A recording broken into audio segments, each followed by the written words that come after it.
Through the ups and downs, we stand tall in this journey of growth. Day by day, through the ups and downs, we stand tall in. Hello. This journey of growth. Morning. How are you this fine day? Well, mustn't grumble. Is it a fine day? We don't know if it's a fine day. No, it's not. I've been out already. It's we're in a cloud at the moment, as I call it. I don't like to say it's raining. We're in a cloud. Brilliant. I've never heard that before. I'm going to start using it. Although the positive of the rain is that the plants get their food. Yes, good for the garden. But I like that we're in a cloud. Oh, we're in a cloud. That affects our horse riding today. Oh no. Yeah. Yeah. Maybe the cloud will pass. Yeah. Can you go in a light mist? You ride in a light mist. Yeah, I think we can ride in a light mist. So we're going to talk about small habits today, the power of small habits. What's the difference between a small habit and a big habit? Yeah, I was going to ask that yourself. I'd say a small habit was probably something that you would do, a little thing that you would do perhaps every day that would enrich your life. Would you say that? Yeah, I think that's a pretty good definition. And then a big habit would be, say, I don't know, you go once a week to practice something, perhaps sword or axe throwing or something like that. Somebody was talking to me about that yesterday, and I thought, I don't know if I fancy that. Is that not a hobby? Oh yeah, but then if you do it once a week, though, is it not? Yeah, probably is a hobby. Get me hobbies and me habits mixed up.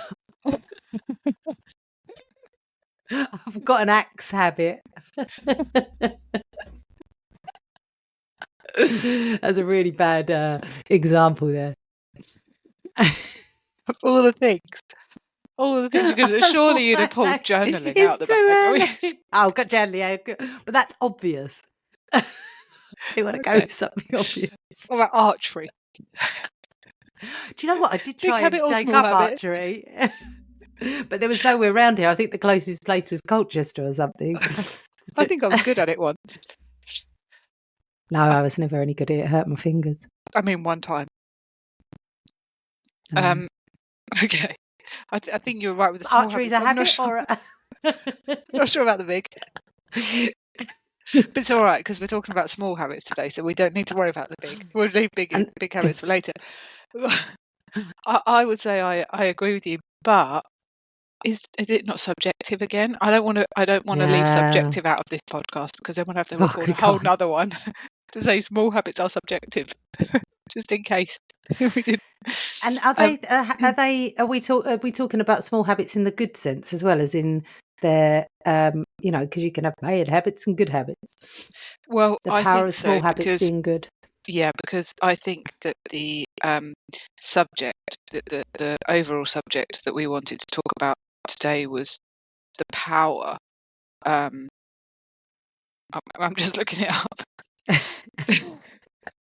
The power. Sorry, give me a moment. Got the power. The power of small habits and how they can be transformational for our lives, and I'm sure that bad habits can be the same. Right, but so we probably don't want to focus on them. Is it a habit? Compounding effect of daily habits. That I take Frank out for a walk every morning. Yeah. Is that a habit? Yeah, I would say it's a habit. Okay. What about your stretching? Yes. Yes, well done for remembering. I was just thinking because last time. That's a good habit. Yeah. And that compounds over time, doesn't it? Yeah. Stretching, I did start. So that you don't turn into a statue. Well, this is the thing. I went to the personal trainer on Monday. And I went to her on Monday because she does me a little video. So she works me out a workout. And then I record her doing it so I remember because it's all the weight, different moves and stuff. And when I looked back at the one I was doing weekly, in my head I go to her like every month or so. I knew I hadn't been for a while. February last year was the last time I went, and I've been doing my same little one every week. But has it compounded over time and then? Well, that's just the workout in the gym. But the point is, it was when I went last time, I said I'm going to start stretching every day. So I reckon it's near on a year now that Yeah. it took me a while to start it. But maybe 9 months. Let's say 9 months. I've been stretching every day. And yeah, I don't do it at weekends. And I do notice a bit of a And our difference. habits, do you do it at the same time every day? And Yeah. is that a habit that you have to do at this, or you have to, but would you do it at the same time every day Well, as a habit? we have discussed that I'm quite structured in my life. And so it slots in between making my cup of tea and jumping on the computer. So that's when I do it. But I suppose if you were somebody who was better at, just doing things, or I don't know, for me, habits definitely have to have a structure to them. There has to be a See, I'm rhythm. not this. Yeah, I'm more right. I've got 5 minutes now. I'm going to do this now. I'll fit this in here rather than doing. Do you though? Yeah. Because you walk Frank at the same time every day. Yeah, I do. Well, it depends though now, because I don't go to London. It's more I'll do, if the weather's like it is today, he'll get a quick walk now, and then when it clears up later, I'll take him for a longer one because I don't want to get soaking wet.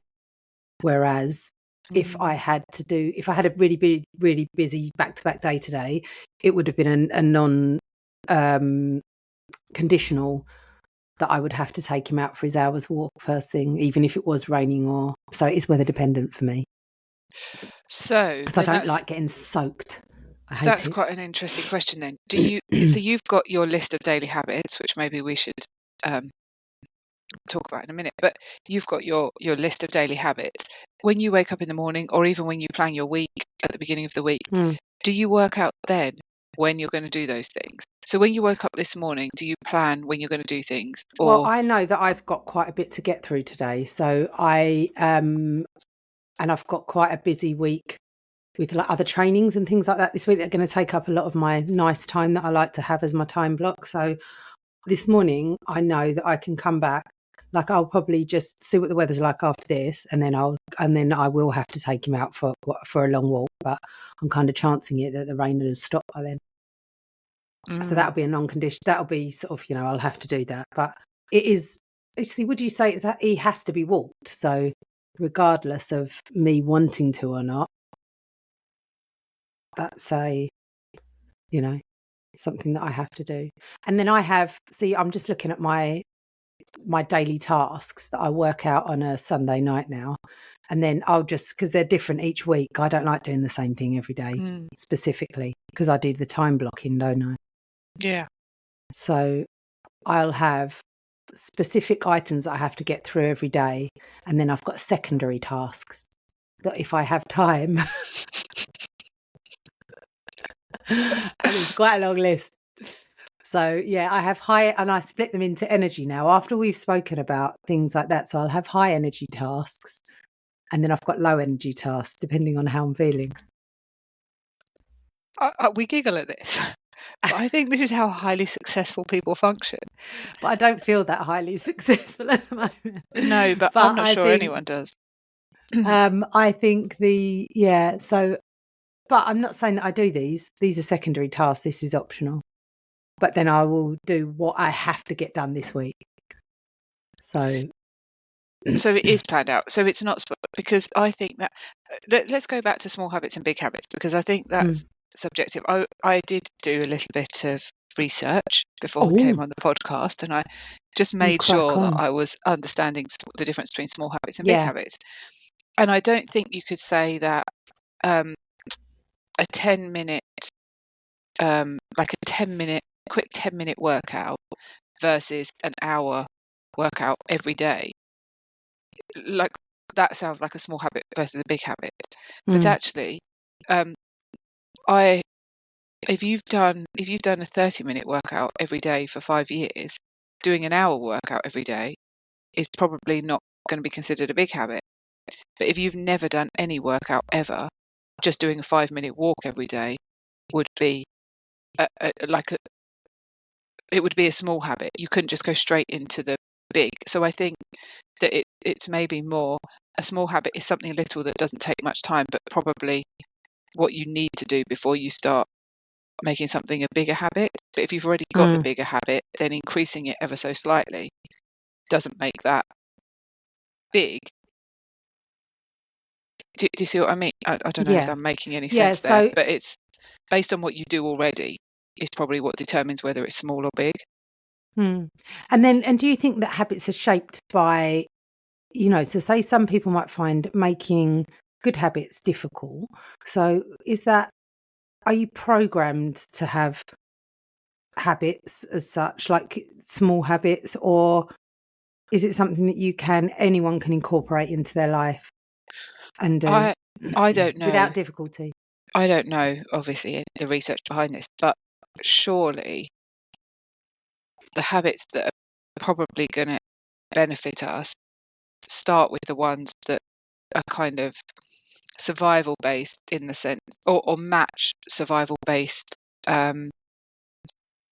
actions, so that our body feels like it's performing naturally. So exercise is kind of matching us going out hunting or foraging or building shelter and fires and whatever. Socializing in a certain way, or community, coming together as a group, is probably going to match that tribal culture. Eating something that's going to benefit our body is again going to match the nourishment that we need to survive. And do you know what I heard somebody saying as well, and I can't think whether this was on a podcast or somebody I was talking to, but they were saying that they have, or it might have been something I read somewhere, could have been anywhere, but they basically said that they spend Reader's Digest. I haven't read those for years. They spend 5 or 10 minutes a day correcting negative thoughts in their mind. So they'll sit there, any negative thoughts that they've had during the day, and they'll opposite them. Which is possibly the worst English ever. They'll opposite them. They'll turn them around to be the opposite of what they are. So they're clearing out their mental clutter of negativity in their mind. Wow, that's dedication, isn't it? Well, it's not. It's that just a big another habit. Though? Is it a big habit? No, because 5 minutes. No, when do you turn not. it? So it depends. It's subjective because it depends on what you consider to be a small habit yourself. Yeah, I think 5. I believe, and this is what kind of was backed up by the things I read, that if you're starting a new habit, making it 5 or 10 minutes, just something small that you can easily do, and then it can easily become a non-negotiable, is better. A small habit comes before a big habit. Yeah. So you were talking about your structure. What about the habits?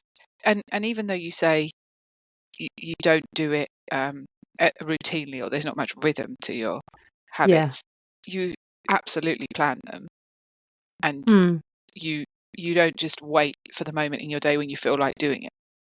No, but sometimes I really don't feel like doing it. No, but that's the boundary you put in for yourself, isn't it? And that's aligning with your values and everything like that. You said Frank has to be walked, but it doesn't have to be walked. Like, he'll eat me. Yeah, there'll be negative consequences if you don't, but you could just not. And look, there's plenty of dog owners who just wouldn't. Yeah. But you do because of your values. But do you think you can have habits easily without either planning them like you do on a Sunday, or having a rhythm to your life? Do you think you can just wait for the moment in your day when you feel like doing that thing? I think some people can. I know some very successful people that don't do anything like this they don't think about this at all. Men mainly. And they don't necessarily they plan things in their heads. So, and a couple of them are very dyslexic as well. So I don't know if that has something to do with it. And they literally they will sit of an evening, and in their heads, they'll sit there thinking about things and what they're going to do the next day. They don't write anything down, and they kind of that's what they can do the next day. Yeah, but that's how it's planned. That's what I mean. It doesn't matter if it's in the head or on the paper. It is planned. But they don't consider it to be habits. That's what I'm saying. Like they don't consider that a habit. They're just like, well, this is what I do. Like it comes naturally to them. If you see what I mean. Like, so for me, I have to make myself sit down and I have to, right, where do I want to go? What do I want to achieve? So therefore I need to do these habits to get there. See, I think I'm more like the men you speak about. I don't have it really written down, but then I But just you have know what you've got to do. I know what I want to do, and it's not even really for. I haven't really even got something that I'm trying to achieve. It's just what I do. But I do have a. It just happens at those times. Okay, here's another one. So I try to have a smoothie every day, and I started that when I realised I was getting headaches, and so I was trying to get more iron, and that was a good 7 years ago, perhaps even longer, and I'd want to do it every day, but somehow at some point I fell out of the rhythm of making it, because I'll make 4 smoothies in one go, and then I used to, when those 4 smoothies was finished, make another 4, and I'd have one every day for lunch, and it was just my lunch every day. And I think I'll tell you when I fell out of the habit, when it came to summer and we started growing the spinach, and I got too lazy and couldn't be bothered to go outside and pick it. It's easier just putting it out of a packet in the fridge, isn't it?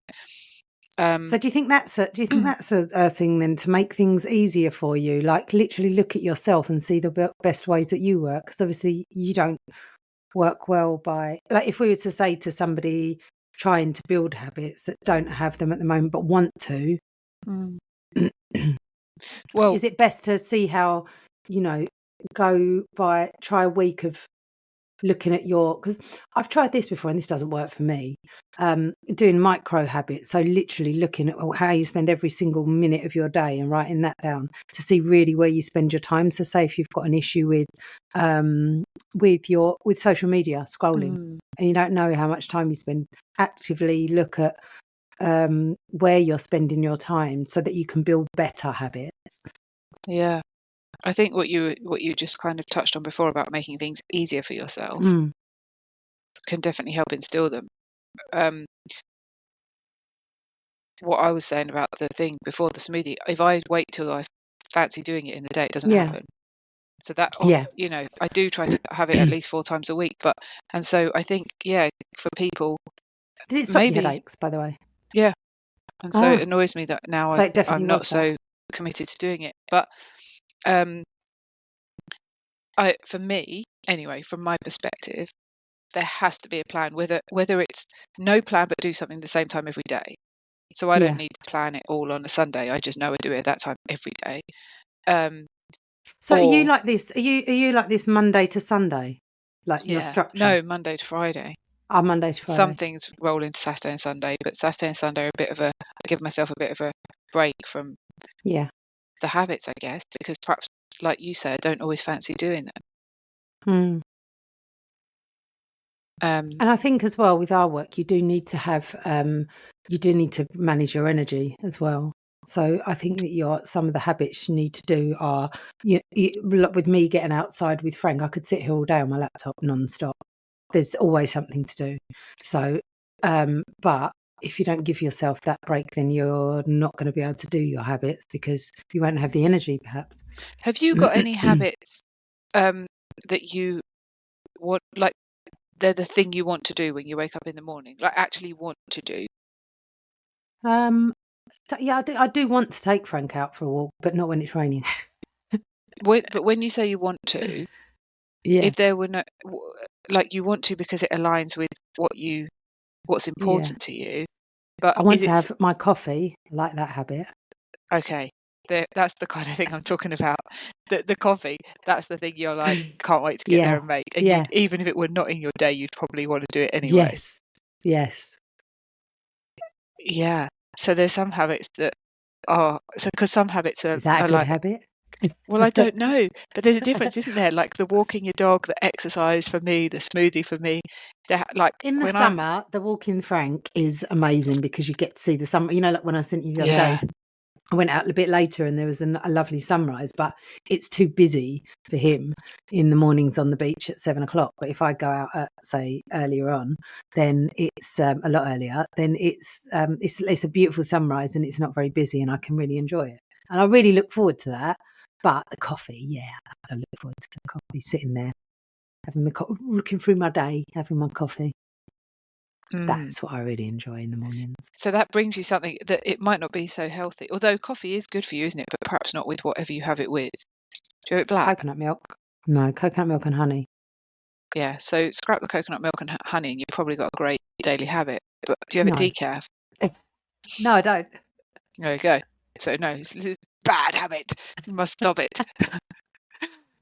No, that you know, I'm into Zoe at the moment, and Zoe says, oh yes. How's Zoe going? We've got Zoe update. They can't get my sugar glucose results, and they keep wanting me to go and do all kinds of password changes and stuff like that. But the two-factor authentication gets sent to them, and then they want me to put it. It's all very. Is this beta right still? Is it, or is it? Are they actually? Is this? Are you getting money off this? I'm not getting money off. No. No, I didn't know if it was still in trial phase. No. It's be that glitchy. No, it's not. Well, anyway, SB needs to pull his finger out, doesn't he? Yeah, I don't think we need to ramble about Zoe, but Zoe does say, apparently, according to their research, black coffee, decaf, but coffee is good for you, really beneficial for you, but the caffeine isn't because of the effect on sleep. So but decaf coffee is as good for you as caffeinated coffee. So we don't need to think of coffee as bad. I can taste the difference. Lots of people can, I believe. Maybe I can't. Maybe I wouldn't know. I'm going on Friday to my favourite coffee shop called The Yard, and it's a coffee roasting place. And I was looking at it online, and it flashed up on their website that they are now doing half. So it said half the caffeine, same great taste. Oh, that's interesting. Don't know what that's all about. I didn't see any more than the advert, but. Are you going to try it? Yeah, half. So I might do, but I can't tell the difference, so it doesn't bother me. But there are then some habits, but that's a good habit because it's bringing something to you in another way, isn't it? It's not destructive at the moment for you. No, I wouldn't say coffee was probably the least of my destructive behaviours that I've had in the past. Do you have to plan it into your day? No. Do you have to stop yourself having it other times? No, I don't. I don't even fancy it. And after, I'll have 3 coffees. This is my thing. I have to have 3 coffees, and that's it. And then I'm done. One after the other, or I think it's generally because they are in my cafetiere. It has 3 coffees worth, possibly 4. Makes sense. So sometimes Sian will have 1 cup, she'll only have 1, or Pete will have 1, and then I have the rest of it. So perhaps it's because I don't want to be wasteful of my coffee. So we wouldn't think. I think if we were talking about forming daily habits to transform your life, no one would say, right, include 3 coffees a day, would they? But when I work, you know what? When I work with perhaps. When I work with people, I couldn't even tell you the ailment, but some people, maybe someone who's an addict, who's trying to quit something. I always try and keep. I can give you an example of a working example. Case study. Yeah, I had a client who wanted to quit smoking. I don't really want to talk much about quit smoking because I don't like working with it, but she wanted to quit smoking, and the first session she came and she was talking about she's going to join the gym. She's worked out that the money she saves on her cigarettes she could use to pay for the gym membership, and she's going to do swimming because she quite likes swimming, and blah blah blah. And then we talked also about what she does while she smokes. So she said she'll just go outside and she'll just smoke cigarette after cigarette after cigarette. And I was like, what, And she said, but the reason is because she gets scrolling her phone and she kind of enjoys the time out scrolling. And my way of working was to remind her that she didn't have to stop scrolling. So we made sure that in the new plan for the week ahead, we made sure that she actually added in time for scrolling. So even if it were 20 minutes every 20 minutes in the morning, 20 minutes in the afternoon, whatever, that she literally took herself to her sofa and scrolled for 20 minutes. And then she came the second week and she had this epiphany that she wasn't going to join the gym because she didn't actually like the gym. And the thing that she felt had caused her to fail every time she tried to quit smoking was thinking that when she quit smoking, she was going to be a completely new person. Oh, okay. And she was like, when I let myself off the hook of being a completely new person, but just try and like stay the same as I am, just without the cigarette, like it feels easy. And so sometimes I think it's really important to recognize the things that are habitual, like having your 3 coffees, but might not be considered by someone else healthy, but actually they're bringing you whatever they're bringing you. Because it's probably not just a shot of caffeine, it's perhaps like a little bit of time out while you drink it or something. That's Yeah. really important, I think. Yeah, I do like to. It's a quiet time as well, I think, because it's the time to myself, maybe. It's time for you, self-care. Self-care, hashtag self-care, hashtag self-love. Yeah. But yeah. So do you think you're better off? Say you were somebody that wasn't, I don't want to say good at habits, but don't recognise habits, or you want to recognise your habits. So would you say that you should focus on one habit at a time, like you did with your client saying about stopping scrolling? So it's a small thing that helped them overcome a big thing.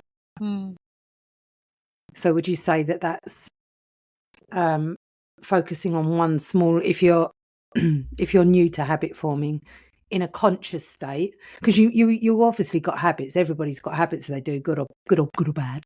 And so if you wanted to concentrate on small habits that build to bigger things over time, like stopping smoking, say, or making yourself fitter, if you're looking at the exercise form of it, would you say that it's focusing on one habit at a time rather than lots of micro habits? I don't know. I'm thinking about this. Or is it what your capacity is? Because I'm one of these who I will set loads of different small habits and maybe just pick up one or two, really. There'll be lots of things I want to do. And then I think, well, it's really interesting that you asked this, because I'm thinking of one client who would come to me and I'd suggest something that they change, and then 6 months later they'd come back and say, I've finally done it, and we'd laugh and say it would take like 6 months for them to process the thing. And I realized that I'm probably the same as that, like with the stretching. It took me a good few months to kind of process that I had to do it and work out when I could do it and how I could fit it in, and then remember it every day. But on the flip side, if I have clients, I'll be like, right, you need to start journaling, you need to start this, you need to start this, and you need to start this. And I'll send them away with like 4 or 5 things to change over the next couple of weeks. Maybe that's too much. Maybe I should be actually giving them just the one thing. Yeah, see, more recently, particularly with younger people, I have gone, and there's one person in particular that doesn't like this, doesn't like that. So I've given them a list of 10 things to try, completely different things, and go through the list, try them each time, say it's for a good night's sleep. Go through the list, try these different things, because this person's quite averse to trying things, really. So maybe see which things take, like, and they're all completely different types. So, and then the next week I'll see because this was only last week, I'll see exactly what's worked for them if they've tried them. And then they'll double down on what those things are if there's a certain pattern.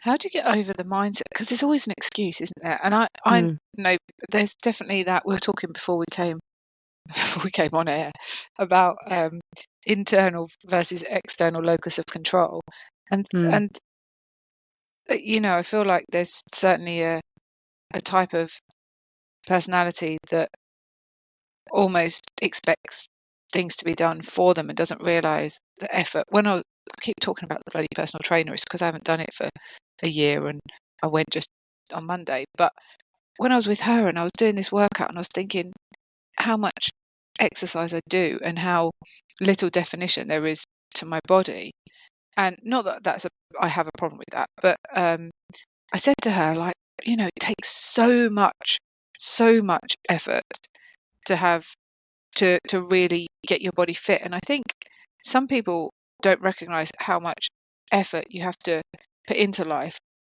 to some extent to get the rewards, to get even maybe people overestimate the reward they should receive and underestimate the effort they have to put in. So you remember, that dopamine podcast we talked about, and she said the way our bodies are naturally designed is to do a lot of work for a tiny reward. Like,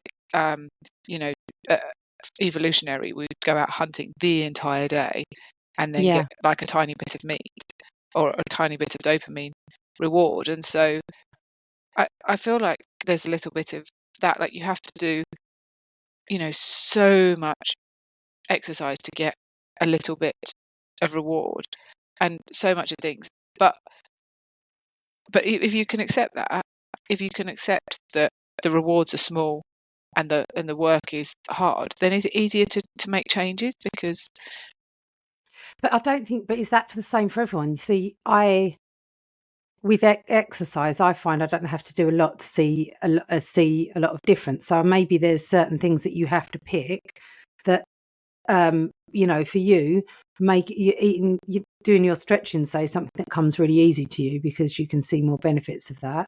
So whereas for me, I know I wouldn't have to do a lot of exercise to be able to see a difference. I think so maybe if it's what's perception what's again, not isn't a it? lot of exercise to you? I suppose, I do my walking anyway. So my baseline is, I think I've said this before, is my walking, which is a good hour a day, and then at least, and then I would do perhaps weights, Pilates, something like that, at least 2 or 3 more times a week, but more so now, I think, as I've got older. But when I was younger, I didn't have to do a lot to get. Yeah, but so what, you think that's a lot? Well, I think yeah, some people would consider that huge.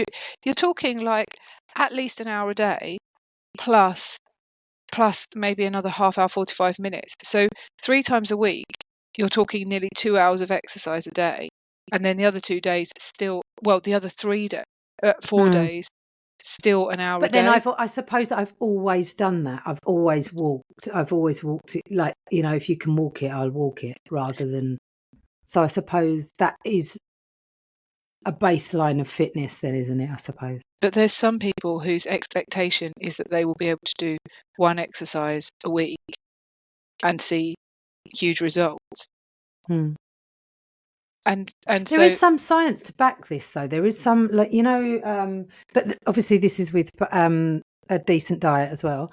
But to doing like these 10-minute like barbell complexes and things like that work every single part of your body, and they don't take very long. They're like 10 minutes. Well, I don't dispute that, but 10 minutes then a day, that's what someone's got to bring. And I guess I was going back to your client who says that who doesn't want to do this, doesn't want to do that. Do you think before you put in a habit, there's got to be some mindset change of more? Where I was going with this, which I just suppose I went on a bit of a tangent, is that things don't always feel good. So when you put in a habit that's life changing, like your coffee feels great, but going out to walk the dog when we're in a cloud maybe doesn't feel so great. No, but sometimes, and so. But I'm glad when I get back. Yeah, of course. We get your dopamine then, don't you? To have a transformational, like a habit that really transforms your life. Sometimes you have to be prepared to do it, even when it doesn't feel good. Yeah. And so maybe I can't even remember why I started talking about this, but maybe. Why did I start talking about this? About the compounding effects of exercise, I think. Oh, right. Oh, compounding effect of a habit. And your exercise, that you don't immediately see things, or okay. So even though it's good for you. Yeah. So habits probably have to be done every day for a really, really long time, or for a while, to start to see some kind of results. But before you do the habit, I think you asked me, I know what you asked me about, changing lots of things in one go, or just doing one small change. I think one small change is probably easier, isn't it? Because it can be quite an effort to make just one small change. Yeah. And then I suppose progress over perfection as well, just at least to do. And also, you, like you say, you might not see the results straight away. So it's doing, things like, I don't know, meditation and things like journaling. It's, if you, like you say, if you're starting with 2 minutes a day, over time, you've made the habit, and then therefore got your, say if you were journaling, getting your thoughts out onto paper, and then after a year you might actually notice there's a big difference in your mindset. Yeah. And what about also with a habit? So I guess this could be, you could transfer this onto all different habits. But if you do 2 minutes journaling a day, you might not get anything from it. Like, it might be just a bit of a tedious task that you really don't get anything from. But when you have a really big thing that you need to work through, whether it's a problem or a decision you need to make, or whatever it is, and you've journaled every day for 6 months, then you may naturally go to journaling and be able to use it for, like, really utilize its power to work through your stuff, because you naturally do it. It's because you do it anyway, it's easier to do it than just doing it the one And off. I think I'm just looking at my stuff as well, and it's like the reflections I do as well. I don't do this every day. I've missed a few days last week where I was away, but like, I'll look at, so what did I do effectively, and then small wins, what I felt challenging, what gave me energy, and what I can improve tomorrow, things like that. So I'll go through and try. I don't do this every day, but I try to do it at least every other day, just to reflect on things that I've done, so that I can do more of stuff that gets me to do more things. If you know and what do I you mean. look back at it, or is it more getting it out on paper? It's more, I think, yourself? it's more each day understanding what things that I've done, so that I can do better tomorrow. I think I don't really look, like, I've got diaries and diaries. Like, I use an academic diary, like a page a day, so that, and I use it as my note taking, so that I write things down. I think I've said before, but I do go back, and because I think I started doing that religiously when I stopped drinking. So and I've got pages and pages of notes that I wrote then. I don't really go back over those. There's some quite dark things in there, and I think sometimes it doesn't help to go back over things like that, but it helps to get it out at the time. And maybe recognizing the patterns and things like that as well in your small habits is something that can help you. So do you think by doing that, writing that out, you can recognize if you've developed a habit that's a negative one? I know what my negative habits are. You didn't need to write them out. No. And what about then, could you see if there's something that felt really good and you could bring into your life That's why now, because I'm in a better position, is why I look at this, because I can think, right, okay, and I want to make things better. Like, I've kind of got rid of I'm not saying I've got no bad habits at all. Like, do you know what I mean? I don't mind a lemon and poppy seed muffin every now and then, as well, you know. But you don't make it a habit. Well, do I? But it's but I think, because I've got rid, the smoking, the drinking, the things like that, I think it's more, I try now and focus, what can I do better out of the things, what habits have I got now that aren't serving me, what can I do to better things. Have you got any habits that aren't like common habits, like not walking the dog or exercise or drinking the coffee? Have you got anything that's a little bit out there that someone might not have thought of that benefits you? I don't know. I like to go through things and chuck things out and clean up areas. Like, I do that, and I do tell people to do that as well. Physically like declutter. Physically declutter things. Yeah. Go through, like, don't have, like, although I'm looking at my in front of me now, needs doing. But I do like to physically And that's like, say, once a month I'll go through an area of something, and so that you've not got lots of clutter. Mm. I think I listened to a decluttering podcast. Might be Mel Robbins or something like that. My friend's just signed up for a course. Yes, this woman is like an expert in decluttering, and she just said, and I do this, and I do pick areas, and I'll go through, and like, because you loft, you can put things away, and I work in my loft, but I've got eaves, and there's so much space where I can put things away, so I will go through and make sure that everything's boxed up and not everywhere, so I've not got loads of stuff. The coat rack needs doing. How do you make a habit? How do you, if you realise that there's something you want to bring into your life? I have got things written down. And you put them on your list of things that you need to do, like Microsoft each Notes. week. I love a bit of Microsoft Notes. But like I've said to you before, right? Because I don't want to say, oh, I'm so good at doing things. But yeah, but you should share it. Stand on top of the mountain and share it with the world. I have lots of lists. So I have folders in Microsoft OneNote. So these are things that I have to get through. So say I've got in my secondary task list of things like the book that I'm writing and things like that. So if I have spare time, I've got like a notebook for each one. That is a brilliant idea, because that's something that I think I really fail at. And I can, I have a little physical notebook where I write like to-do list. And I'll always refer to that. And there's very little time when I haven't got anything to do. But if I find myself with nothing to do, I'm almost so overwhelmed with having nothing to do that I can't do anything. Yeah, you get frozen. I waste so much. Yeah. And but then I'm looking at it now, so I've got like a list of so I've got shopping lists, brain dumps, and then I've got things to organise. So because I can use it on my phone if I'm out and about, I can then I'll then write things in there, whether or not they get done or not. Well, that's a good question. Do you find it easy? You see, I've kind of done it on the computer before, and I just end up with lists everywhere, and I forget where they are, and I don't. But where I've got this little notebook, it's just the one notebook, and I cross things off, and I can go back 10 pages and see stuff I wrote 3 weeks ago that might still be there, not crossed off. Do you find it easy? I think I find that easier than I do on the computer. No, I definitely find it, but I think that's because I've trained myself to do that, because I did used to have a notebook with lists on, and then now I just use the written form. I just use to muddle through the day when I'm sort of my thoughts and things like that.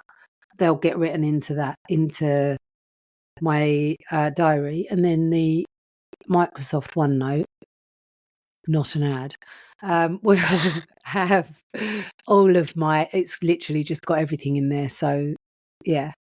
So you will pull that up when you do your weekly I get planning? that up every morning. I get that up every day. I do look through it every day. So that's a habit. Yeah, so I've got a to-do list at the very start, and then I've got a list of other things that I should be on. Barbell complexes in there as well. So 15 to 20 minutes. Sorry, I lied. Not 10 but minutes. it's easier than if you have it all. You've now got to the point where it's all in one place. Yeah. And you wouldn't go anywhere else. But no, and I think that's from corporate as well. I used that in corporate, so I had the same structure there where I was managing projects, and I would manage them using notes. So if I had a meeting, I would then bring everything into that so that I could quickly, and with that as well, I can search for things. And like words, keywords. If you wrote something down on a scrap of paper, for example, would you transfer it into there? I do, but sometimes I don't, and I do have I've got a couple of notebooks lying around. Like today, I've come upstairs because it's quite cold up here. I've been working in my lounge, and I haven't got my notebook that I use normally, so I've got another one up here. But I'd need to make sure that I transfer things over. Oh, it's all right. You're still human. Yeah, they've got things written on them. No, this is the thing. It's all I can sit here and say, yeah, I've got this amazing system. Maybe that's something we should talk about as well, systems. But it's, but then do I work that into my daily habit? I do look at my to-do list. That's a small habit that I do. Yeah, I think you're very efficient and you get a lot done. So I think it's, it's something that we can all learn from. Is there a point? Have you ever had a small habit that's been a small everyday habit, but then it's snowballed into something incredibly transformational?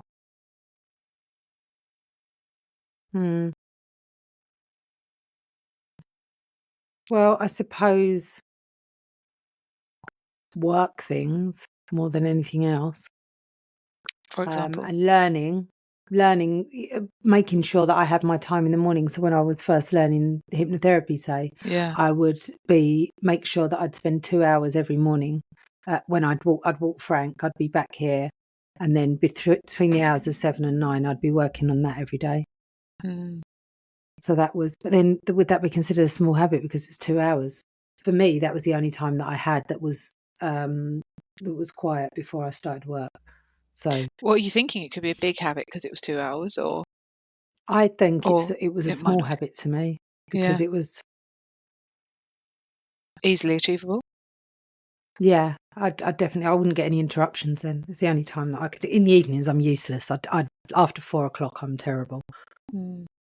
And do you reassess your habits?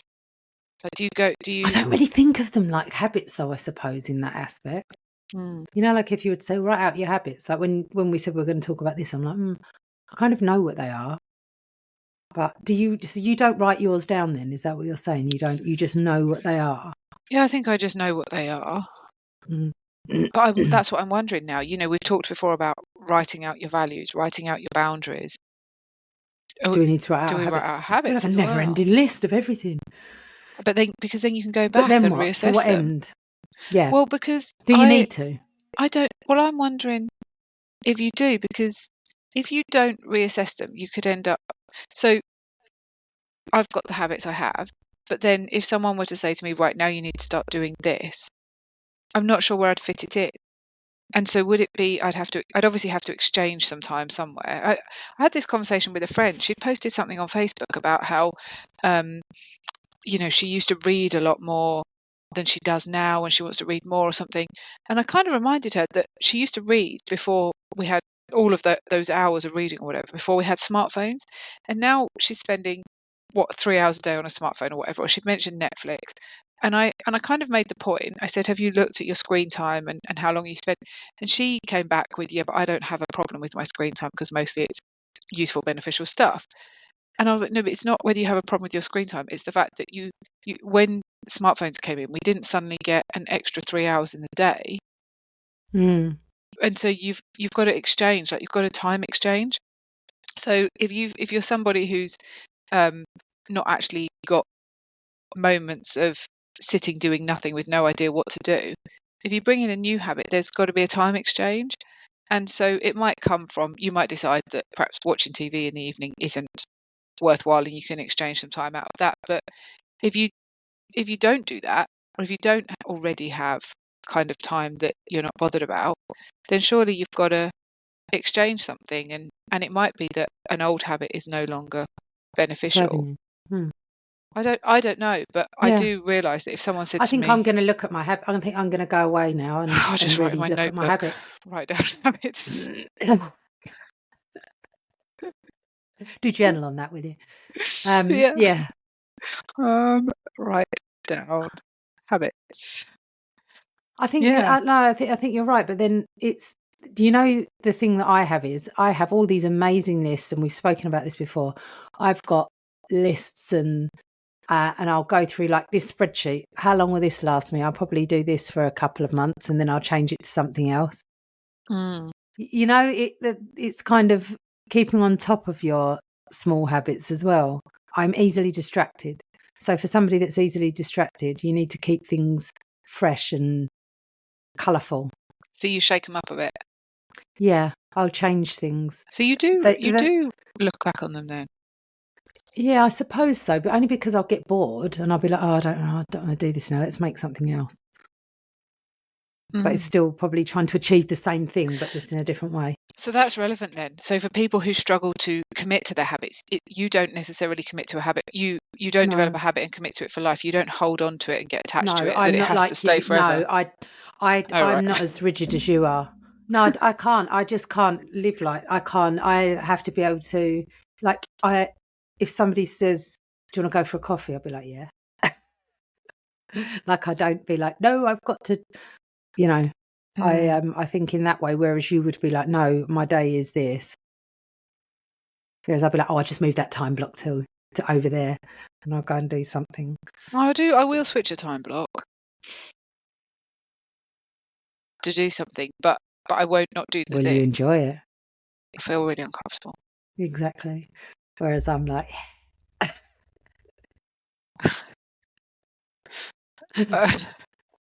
well, yeah. which is probably, yeah, I think, you see, I look at you and I think you're definitely more productive than I am.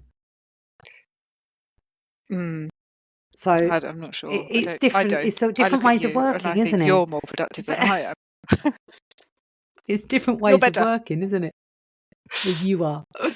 But I do think it's definitely, it really is, I think, working with yourself to know what works. And I know there's all this hustle culture and you've got to do, and I've fallen into that trap before where it's like, oh, you've got to do this, or you sit there beating yourself up every day. And I don't think that's healthy either.